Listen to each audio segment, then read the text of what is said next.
More questions? Yeah. Oh. It's a rare event bringing together fierce market competitors to the same table.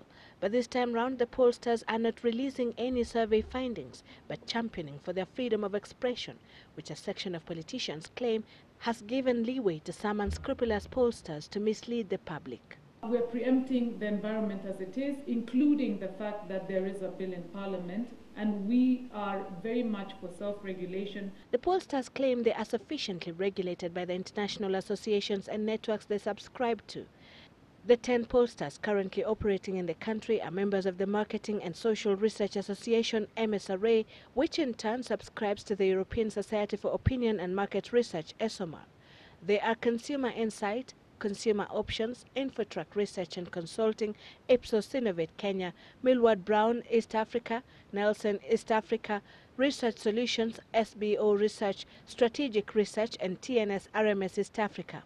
We are quite clear that there are certain organizations that are not members of MSRA. And when they're not members of MSRA, we have no responsibility for them.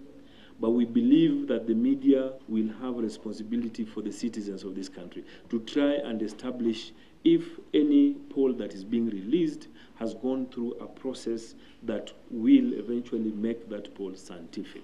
With credibility issues raised after the release of nearly every opinion poll, Kigumo MP Jamle Kamau first introduced a motion in Parliament seeking to have a national control body to regulate the pollsters.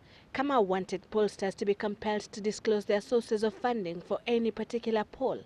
You know that he who pays the piper calls the tune. But pollsters say this is indeed a requirement that ESOMAR demands to be published, among other methodology details, which include the sampling method used, sample size and its geographical distribution, margin of error, description of respondents interviewed, among others. We have adopted that the release date prior to an election will be 7 days. The issue of whether opinion polls influence voter patterns or not has always been an emotive question, particularly with a general election looming. Opinion polls do not influence voter patterns. And these are studies that were done over 10 years.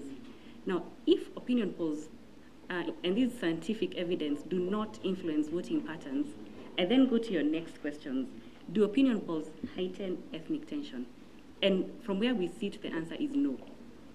Opinion polls are supposed to provide information, statistics that can inform the Kenyan public on issues to debate about. To the pollsters, any move seeking to impose another regulator on them is a scheme to muzzle them. Sylvia Chebet, Citizen Live at 9.